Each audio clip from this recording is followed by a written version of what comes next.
Welcome back to our next presentation with the very promising title, Flexible Packaging, Boon or Bane, held by Stefan Klim, STC Consult, and he's consultant, of course. Please, the floor is yours. Thank you very much. It's a great pleasure to be here, and thank you for being interested in the subject. My personal background is I have been for 30 years running flexible packaging associations in Europe, the global network for flexible packaging, but also packaging associations in the field of aluminium. And in the early stages, I have been also working with United Nations Environment Program. So living in Nairobi, working in Africa. So I have seen both sides of the discussion we are facing. I would like to take you through a journey. Yeah. And those of you who have just listened to Vera, the speaker before, you have seen that the flexible packaging markets in particular have been growing, and the growth potential is very, very good. But we think there is a license to operate is at stake if you see these pictures from marine litter in the ocean. So there is a need to solve the littering issue worldwide, to save the flexible packaging resource efficiency and lightweighting benefits, because besides of recycling, we also have to look into other criteria which defines sustainable packaging for sustainable consumption. Most of you are aware of that.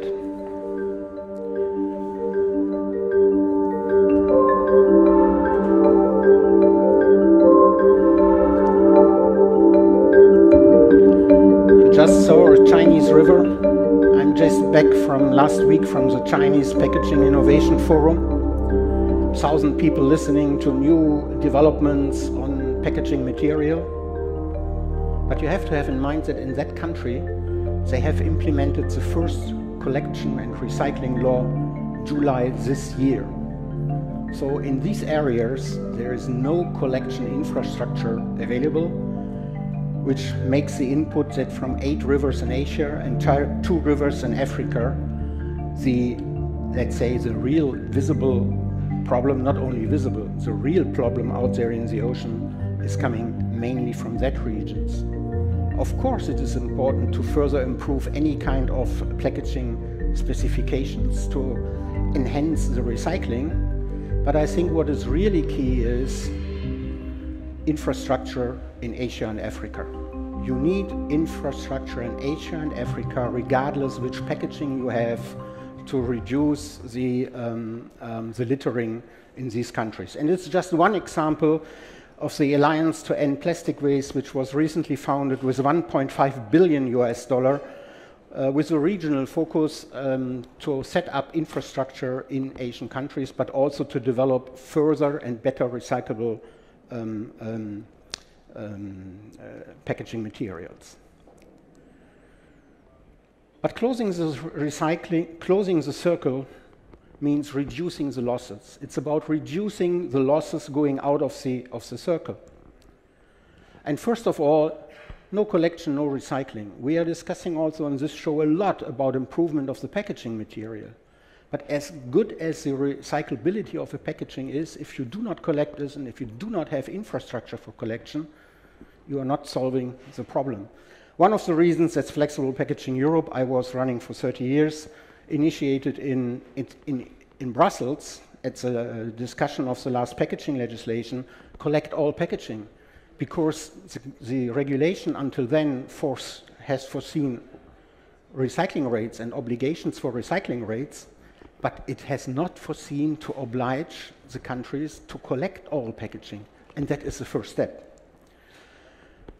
Design for recycling, once again, don't misunderstand me, is very, very important, but design for recycling as such, if you don't make the step before, which is collection, will not stop marine litter.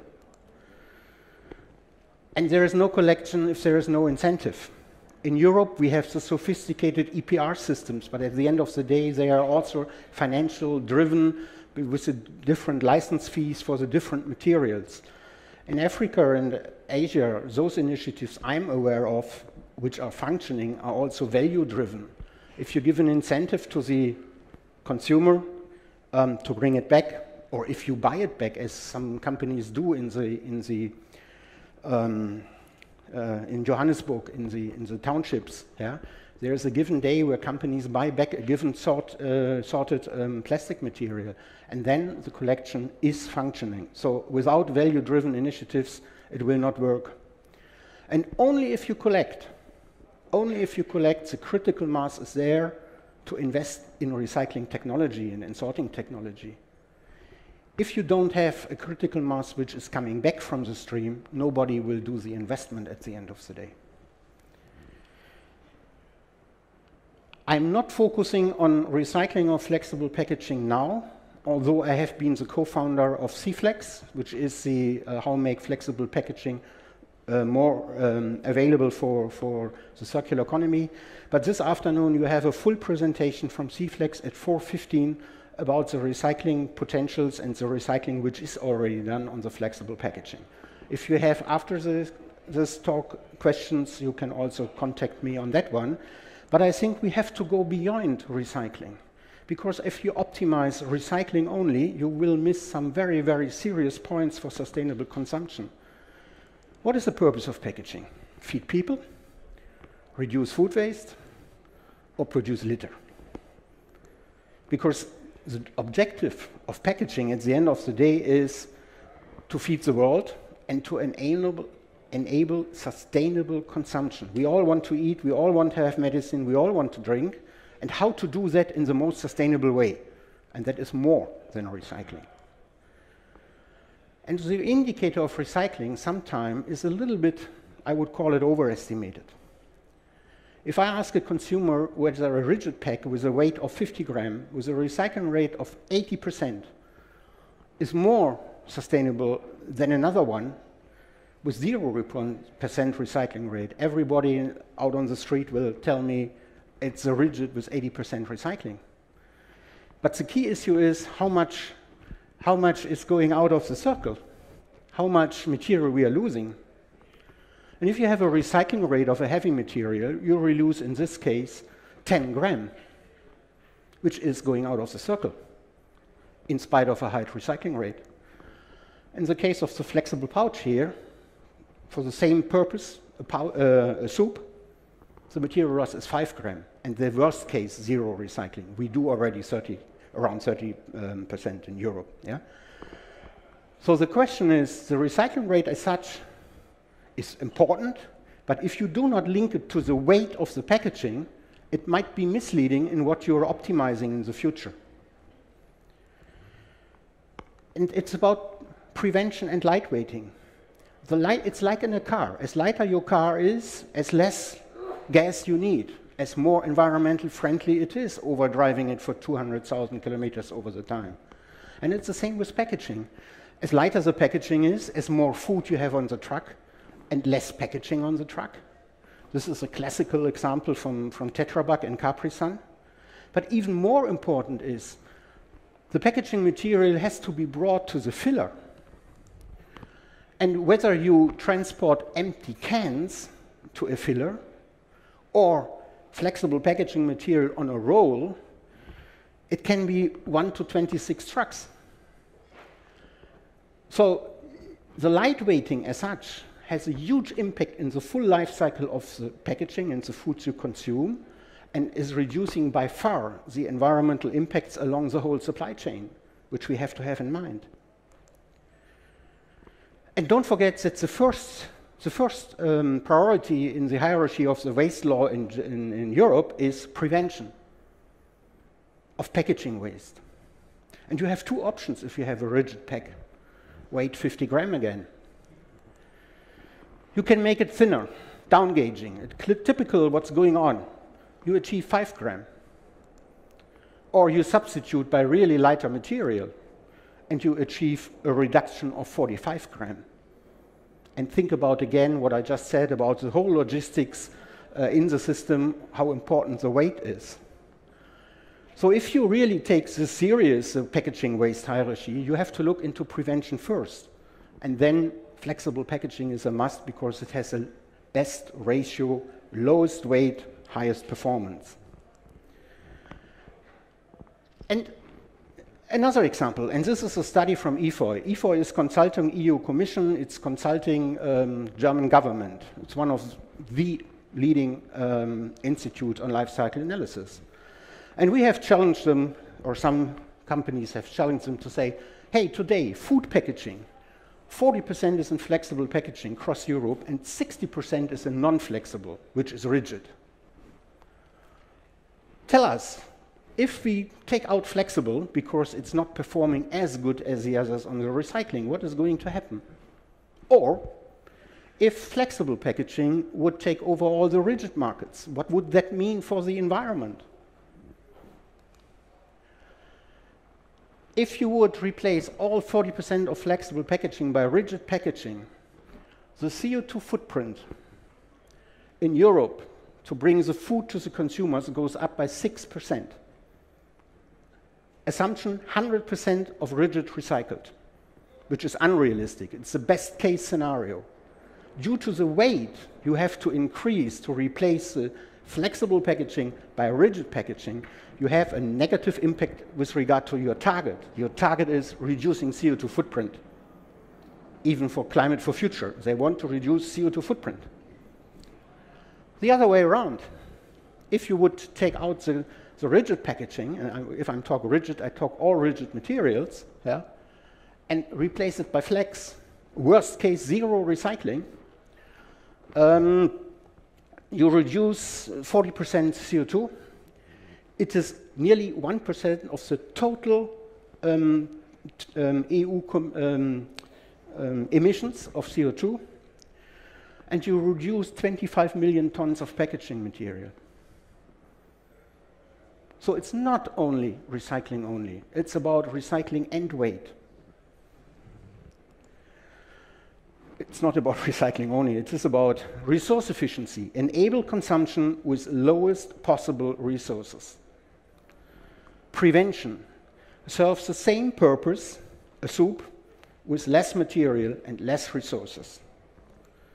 Design for recycling, yes, we have to do that, but more important is design for resource efficiency.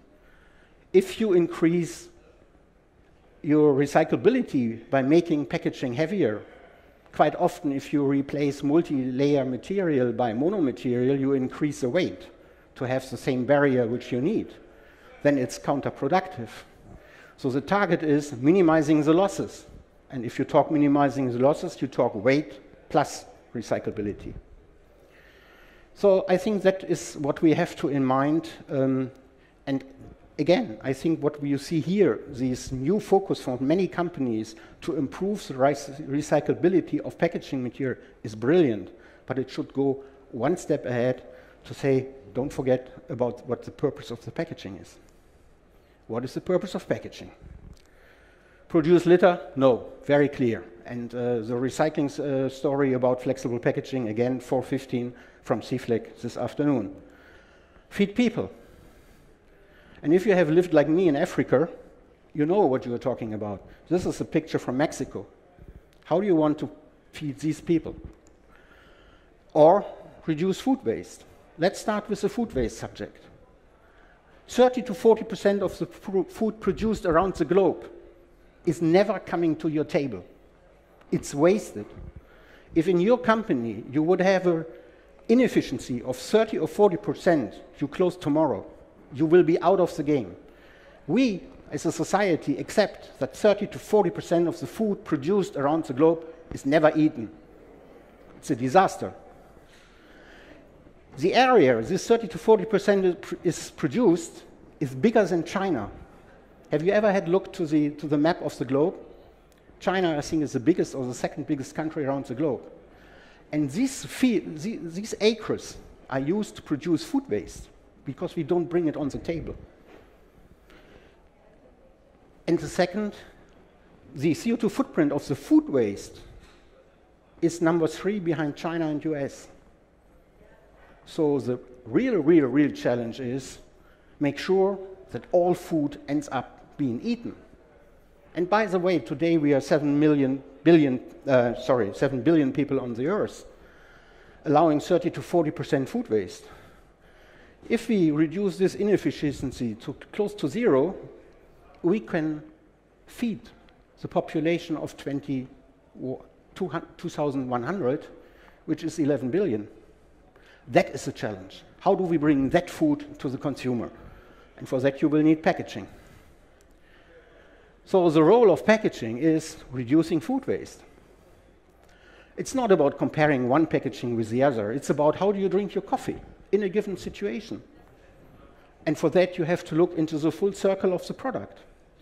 And again, this is a study from ESU, benchmarked by United Nations and the Global Association of Life Cycle Analysis as being a best practice.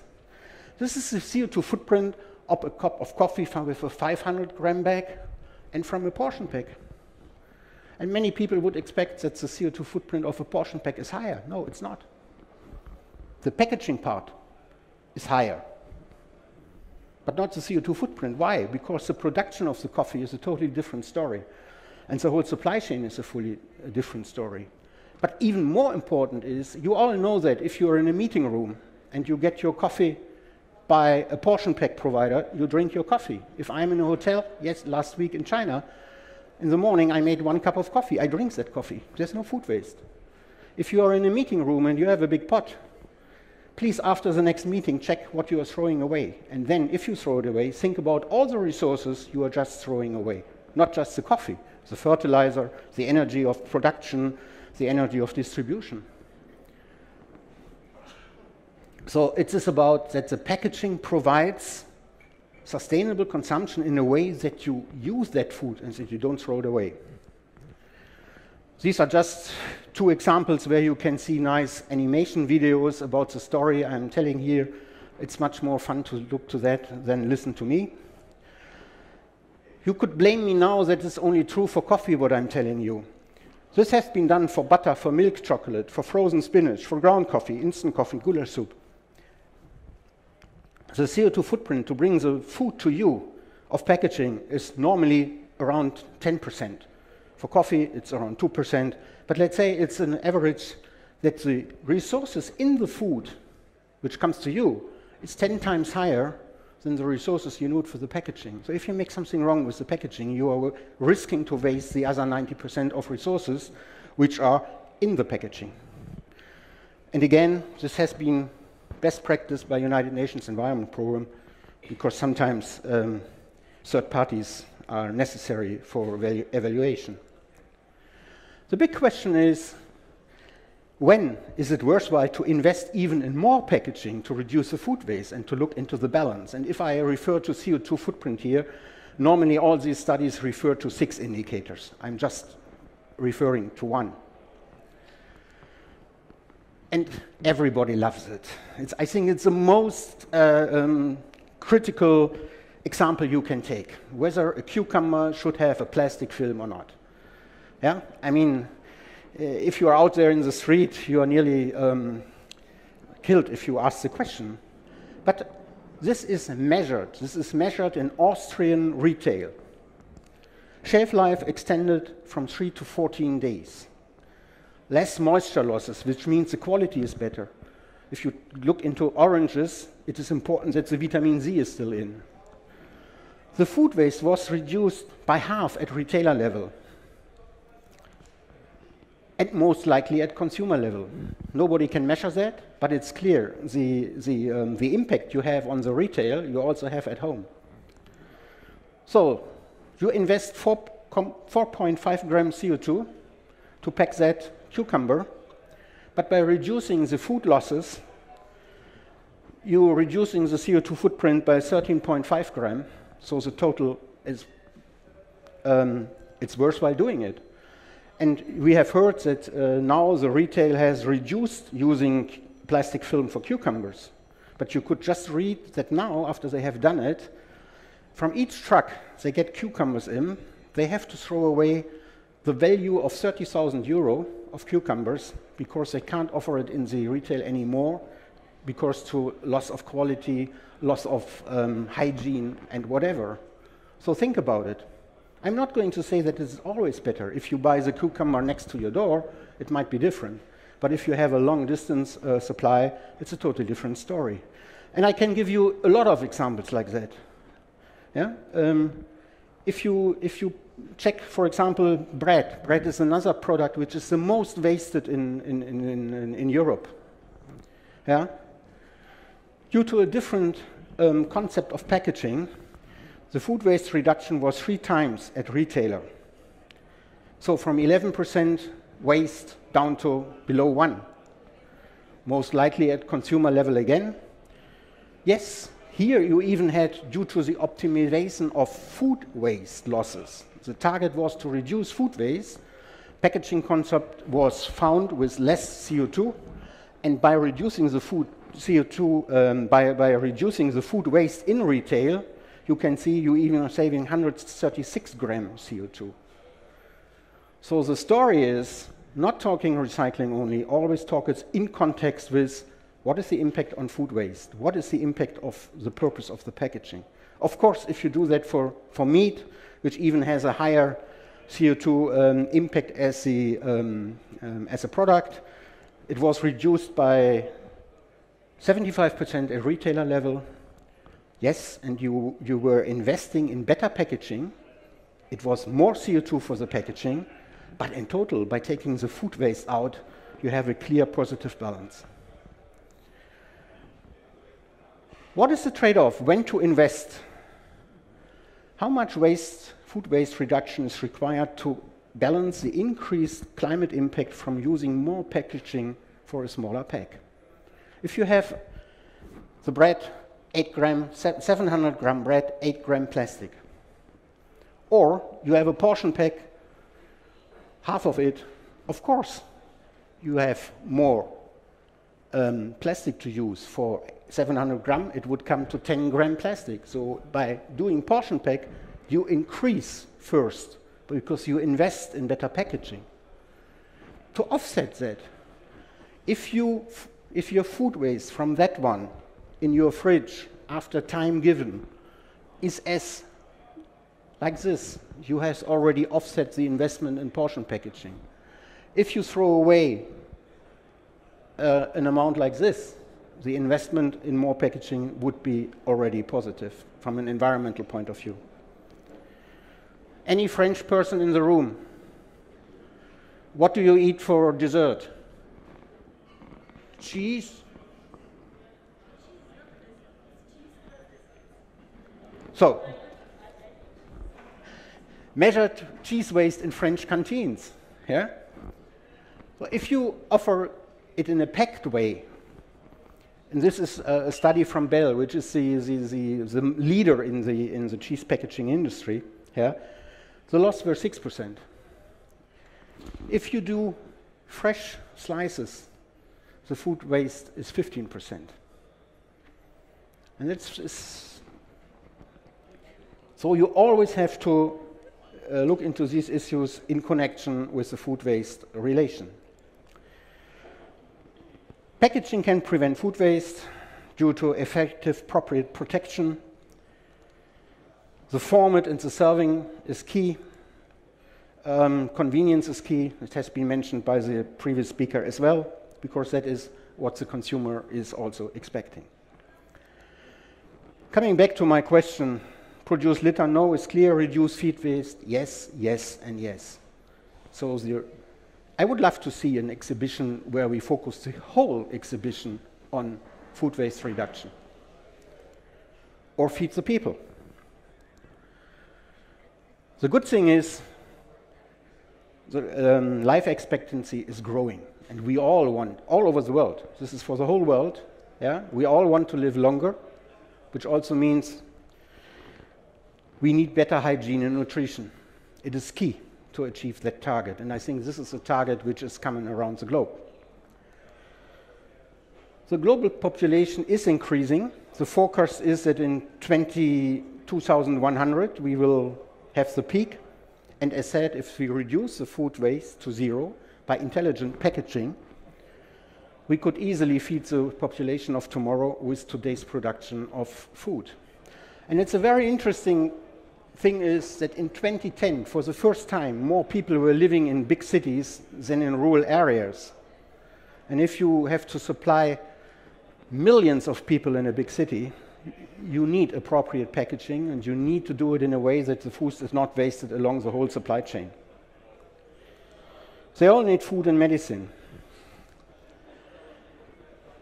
And I liked today we had a discussion also about unpacked food.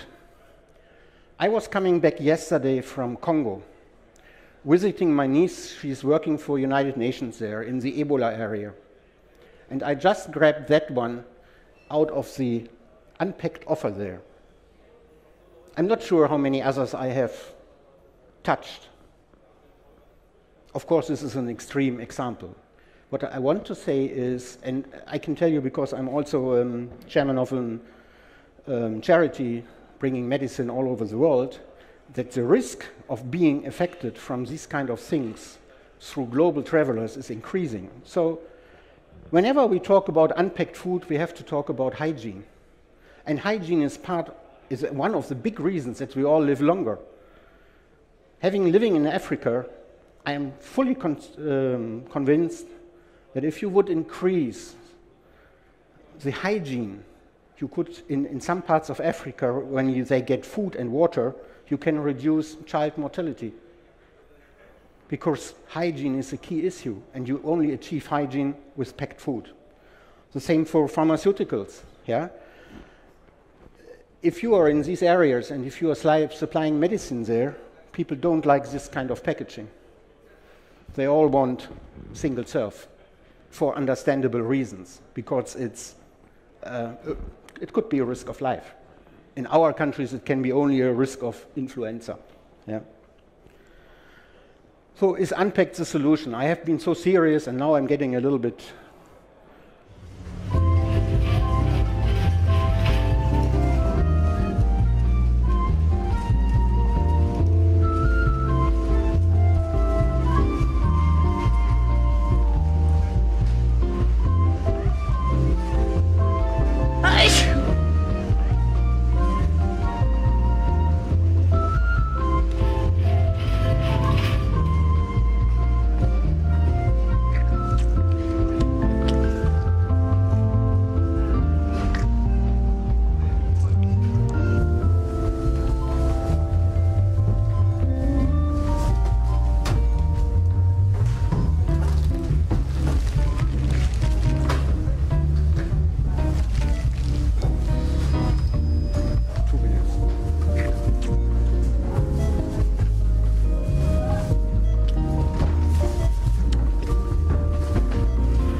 Don't take it too serious. It's just about to remind you about the real purpose of packaging, which is hygiene, hygiene, hygiene, because we all want to live longer. And as I'm getting older, I know what I'm talking about.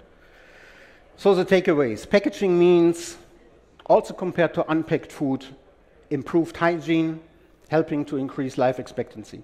Reduce food waste normally having 10 times greater environmental impact than the one of the packaging. That's not flexible, that's for all. Flexible packaging means prevention of packaging materials by reducing the weight and reducing food waste by optimal portioning, barrier properties, shelf life. It means lightweighting and energy savings from packaging manufacturer to filler, and maybe, very important, and from filler to retailer. And at the end of the day, it is the most resource-efficient packaging solution, especially if we further close and the recycling, and there are a lot of work done to do that, and in part for that is already happening in Germany. Circular economy and sustainable food consumption requires not the most recyclable, the most efficient packaging solution, which includes the prevention, do the same with less, the recycling and the recovery. It is about recycling, but not only about recycling. It is about minimizing the losses. What are the losses going out of the circle? It's about design for resource efficiency. Key message, especially for Asia and Africa, no recycling without collection. Whatever we talk here, it is about infrastructure in these countries, and collection needs financial incentives. If you want to read that for flexible packaging, I recommend to you to go on the website of this organization, where you can find all the details I have elaborated. And if you want to have the presentation, please contact me afterwards. Thank you very much. Stefan, thank you very much for your presentation. Thank you for bringing up so many interesting ideas and aspects to be considered. And thank you very much for listening, and see you at K 2019.